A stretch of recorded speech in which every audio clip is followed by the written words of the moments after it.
जो topic of discussion है वो है female reproductive system. Female reproductive system consist of pair of ovaries, oviduct, uterus, cervix and vagina. ठीक है, ovary है, फैलोपियन ट्यूब है जिसको ओविडक्ट कहते हैं, यूटेरस, सर्विक्स और विजाइना। ये हमारे पास इंटरनल स्ट्रक्चर है, इसको अभी थोड़ी देर में डिस्कस करेंगे। ये हमारे पास फीमेल रिप्रोडक्टिव सिस्टम में एक्सटर्नल स्ट्रक्चर है, बैरूनी स्ट्रक्चर। अच्छा, जहां पे हेयर्स निकल आते हैं उस जगह को मॉन्स प्यूबस कहते हैं। उसकी इस हिस्से पे लीबिया मेजोरा, लीबिया माइनोरा, इसके साथ हमारा कोई ताल्लुक नहीं। अच्छा, फीमेल के रिप्रोडक्टिव सिस्टम में दो ओपनिंग्स होते हैं। एक ओपनिंग्स यहां पे आपको ये नजर आ रहा हो, यूरेथ्रल ओपनिंग इसको कहते हैं, जहां से यूरिन एक्सट्रीट होता है, यूरिन जिस्म से बाहर आता है, इसको यूरेथ्रल ओपनिंग कहते हैं। यूरेथ्रल यूरेथ्रा से निकला है, क्लियर है। और दूसरा जो ओपनिंग है वो यहां पे है, जिसको विजाइनल ओपनिंग कहते हैं। विजाइनल ओपनिंग विजाइना से निकला है, जिसको बर्थ केनाल भी कहते हैं। तो ये दूसरा ओपनिंग यहाँ पे है, जहां से बेबी आउट होता है। डिलीवरी केस, बेबी की डिलीवरी भी यहाँ से होती है, इस ओपनिंग से। अच्छा, यहाँ पे एक और इस ओपनिंग के ऊपर इस वाले हिस्से पे इस जगह को हाइमन कहते हैं। और यूरेथ्रल ओपनिंग के ऊपर क्लिटोरियस है, जहां फीमेल की सेंसेशन के लिए इस्तेमाल किया जाता है, क्लिटोरियस। क्लियर? अच्छा, आते हैं स्ट्रक्चर को थोड़ा डिफाइन करते हैं, इंटरनल स्ट्रक्चर को। क्लियर है? फीमेल रिप्रोडक्टिव सिस्टम का इंटरनल स्ट्रक्चर। सबसे पहले आते हैं ओवरीज की तरफ। ये देखिए, ये ओवरी है फीमेल की बॉडी में। तरह मेल में टेस्टिस होते हैं, फीमेल में ओवरी होते हैं। There are pair of ovary. Male में भी दो टेस्टिस होते हैं और फीमेल में भी दो पेयर ऑफ ओवरी होते हैं। अच्छा, ओवरी का क्या काम है? ओवरी का काम ओवम प्रोड्यूस करना और हार्मोन रिलीज करना। यानी ये ओवरी क्या काम करते हैं? ये ओवरी दरअसल में ओवम प्रोड्यूस करते हैं। ओवा को हम कहते हैं एग प्रोड्यूस करना। और इस ओवरी का एक और काम भी है कि हार्मोन प्रोड्यूस करना। अच्छा, हार्मोन कौन से हार्मोन? एस्ट्रोजन और प्रोजेस्टेरॉन। ये एस्ट्रोजन और प्रोजेस्टेरॉन का फंक्शन हम पढ़ेंगे प्रोजेस्टेरॉन मेंस्ट्रुअल साइकिल में। ठीक है, मेंसेस का जो साइकिल है उसमें पढ़ेंगे हम। इसके बाद एक टॉपिक पढ़ेंगे oogenesis। ओवरी के अंदर पाए जाते हैं फॉलिकल। इसको मैं यहाँ पे ड्रॉ करता हूँ, यहाँ पे आ जाए। ये रहा फॉलिकल, यहाँ से मैंने एक फॉलिकल लिया और इस फॉलिकल के अंदर पाया जाता है इमेच्योर एग, जिसको oocyte कहते हैं। क्या कहते हैं? oocyte। मैं लिखूं ताकि आपको याद हो जाए। ठीक है, oocyte। एक और नाम भी है इसका, इमेच्योर एग। अच्छा, जहां पे अभी मैंने आपको नाम, एक और नाम भी इसको कहते हैं ओवम, इमेच्योर ओवम। ओवम एक को कहते हैं, उवा ज्यादा को कहते हैं। ठीक है, प्लूरल है। तो ये जो आपको नजर आ रहे हैं ये हमारे पास oocyte है। ठीक है, और ये ऊपर जो आपको सर्कल नजर आ रहे हैं, ये सर्कल कलेक्शन ऑफ सेल है, जिसको हम फॉलिकल कहते हैं। ठीक है, और फॉलिकल ग्रोथ करते हैं और फॉलिकल के अंदर सेल डिवीजन होती है और सेल जो है डिवाइड और रीडिवाइड होते हैं और एक हार्मोन खारिज करते हैं। इस हार्मोन का नाम है एस्ट्रोजन। क्लियर है? यानी ये इमेच्योर एग को अब कन्वर्ट करेंगे किस चीज में? मेच्योर एग में, राइपन एग में। ठीक है, पक्का एग में कन्वर्ट करेंगे। अब यहां से जो हार्मोन रिलीज अब इस हालत में हो रहा है, इस हार्मोन को कहते हैं एस्ट्रोजन, जो भी मैंने यहां पे लिखा भी है, एस्ट्रोजन हार्मोन। अब इस फॉलिकल, ये फॉलिकल ग्रो कर रहा है और यहाँ पे और सेल डिवाइड हो रहे हैं, और भी सेल डिवाइड हो रहे हैं। क्लियर है? और एक कंडीशन आएगा कि ये जो इमेच्योर एग है ये मेच्योर हो जाएगा और यहाँ पे ये यहाँ से कट आउट हो जाएगा, यहाँ से निकलेगा। ठीक है, जब ये यहाँ से निकलता है तो ये जो स्ट्रक्चर है, ये स्ट्रक्चर ये कुछ ऐसा कन्वर्ट हो जाता है, कुछ स्ट्रक्चर कुछ यू, और इसके बाद ये एस्ट्रोजन की जगह पे एक और हार्मोन रिलीज करता है। इस हार्मोन को कहते हैं प्रोजेस्टेरॉन। क्लियर है? अच्छा, और ये जो स्ट्रक्चर है, ये जो फॉलिकल स्ट्रक्चर है, अब इससे जब एग रिलीज हुआ है तो ये स्ट्रक्चर को अब कहते हैं कार्पस ल्यूटियम। अच्छा, वो प्रोसेस जिसमें फॉलिकल से ये इमेच्योर एक मैच्योर होकर निकलता है, तो उस प्रोसेस को नाम देते हैं ओव्यूलेशन। ओव्यूलेशन का क्या मतलब हुआ? ओव्यूलेशन का मतलब हुआ ओवम निकलना। अब ये प्रोसेस कहां पे हो रहा था? ये प्रोसेस ओवरी के अंदर हो रहा है। क्लियर है? ओव्यूलेशन ओवा का निकलने का अमल। ठीक है, कहां से? इस फॉलिकल से। अच्छा, अब यहां से एक रिलीज हुआ है, तो इस जगह पे रिलीज होने के बाद इस ट्यूब के पास जाएगा, लेकिन इस ट्यूब के अंदर फिंगर लेग स्ट्रक्चर है जिसको कहते हैं क्या? फिम्बरी। ये फिम्बरी इसको कलेक्ट करेगा। क्लियर है? किसको? इस एग को।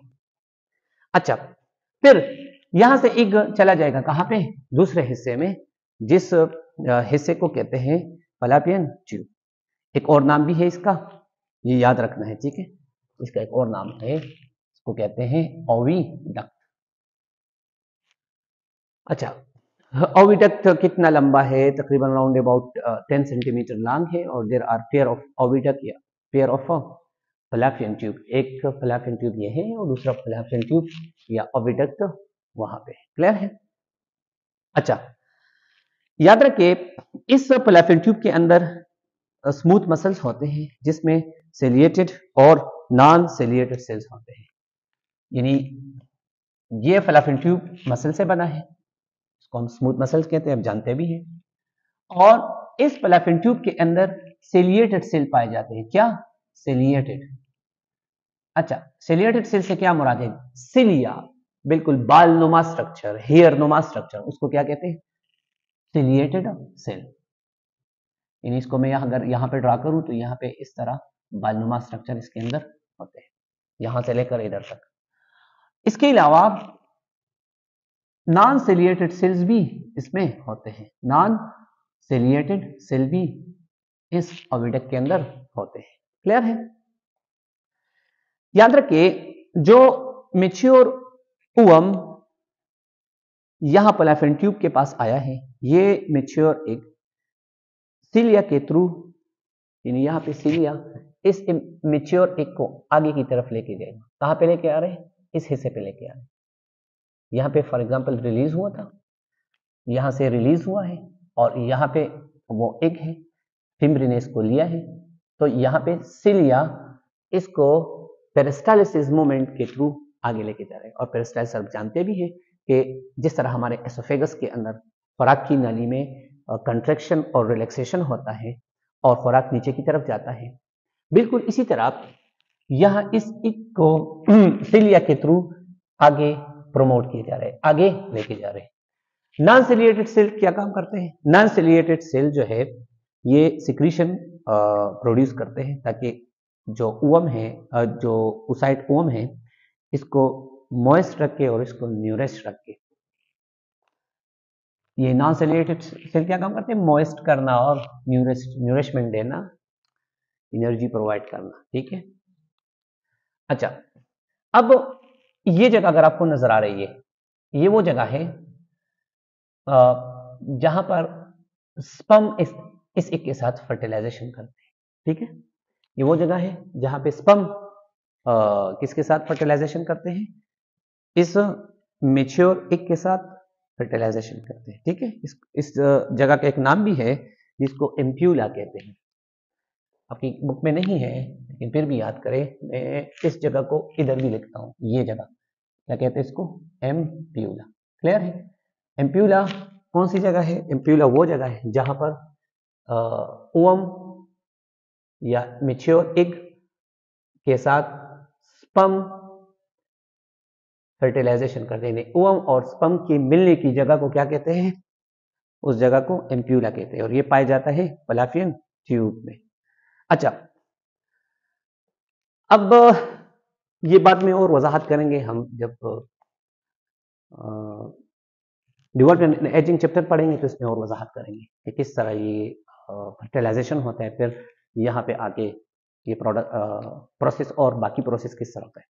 अच्छा, अब एक को हम यहाँ पे छोड़ लेते हैं, ठीक है, और आगे जाते हैं इस हिस्से की तरफ। ये जो हिस्सा है, अगर आपको ये नजर आ रहा है, ये पूरा हिस्सा, इस पूरे हिस्से को नाम देते हैं यूटेरस। ठीक है, क्या देते हैं, यूटेरस नाम। ये जो स्ट्रक्चर आपको नजर आ रहा है, ठीक है, ये यूटेरस का कैविटी है। अच्छा, और ये जो अगर आपको नजर आ रहा है, ये जो स्ट्रक्चर है, ये यूटेरस का एक लेयर है, ये दूसरा लेयर है, और ये बैरून लेयर है। तो हम कह सकते हैं कि यूटेरस को हम 3 लेयर्स में डिवाइड करते हैं। एक अंदरूनी लेयर, अंदर की तरफ जो लेयर है इसको क्या कहते हैं, एंडोमेट्रियम। क्लियर।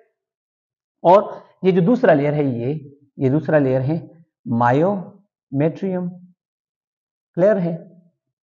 और ये जो बाहर की तरफ लेयर है, इसको कहते हैं पेरीमेट्रियम। क्या कहते हैं इसको, पेरीमेट्रियम। यानी यूटेरस को बच्चादानी को हमने 3 कैटेगरीज में डिवाइड किया, एंडोमेट्रियम, मायोमेट्रियम और पेरीमेट्रियम। क्लियर है। अच्छा, ये एंडोमेट्रियम जो है, ये inner spongy lining of the यूटेरिन cavity है, और यहाँ पे फर्टिलाइजेशन, जो फर्टिलाइज एग होता है, ये एंडोमेट्रियम में इम्प्लांट होते हैं। यानी अगर यहाँ पे फर्टिलाइजेशन हुई है एग और स्पर्म की, तो ये यहाँ पे आके यहाँ पे इम्प्लांट होते हैं, या इधर या इधर। ठीक है, तो हम ये कह सकते हैं कि एंडोमेट्रियम में इम्प्लांटेशन होते हैं। इम्प्लांटेशन यहाँ पे जो प्रेगनेंसी के दौरान जो फीटस बनता है बच्चादानी के अंदर, जो बच्चा बनता है, बच्चे को फीटस कहते हैं, वो फीटस 9 मंथ तक यहाँ इस एंडोमेट्रियम लेयर में इम्प्लांट होता है, यहाँ पे ही होता है। ठीक है। अच्छा, दूसरा जो मायोमेट्रियम है, ये थिक मस्कुलर लेयर है जो स्मूथ मसल से बने हैं, और जो चाइल्ड बर्थ होता है, जो डिलीवरी केस होता है, जो डिलीवरी के टाइम में ये जो मसल्स हैं, ये फोर्स लगाते हैं, ये किसके ऊपर, यहाँ बच्चे के ऊपर, और बच्चे को जाने के थ्रू बाहर निकालने में ये जो लेयर है मायोमेट्रियम का लेयर, ये मदद देते हैं। ठीक है। और पेरीमेट्रियम आउटर कवरिंग ऑफ यूटेरियन या यूटेरस लेयर है। अच्छा, आते हैं इसकी तरफ, ये वाला स्ट्रक्चर, ये हमारे पास सर्विक्स है, और ये सर्विक्स केनाल, टंग सी नाली को सर्विक्स केनाल कहते हैं, सर्विकल केनाल या सर्विक्स केनाल। अच्छा, और ये जो जगह है, या इस जगह को विजाइना कहते हैं, और विजाइना का एक और नाम भी है बर्थ केनाल, जहां से बेबी की बर्थ होती है, इसको बर्थ केनाल भी कहते हैं। और कापुलेशन भी यहाँ पे होते हैं, मेल का जो रिप्रोडक्टिव ऑर्गन है, इस विजाइना में ही कापुलेशन इसका होता है। क्लियर है।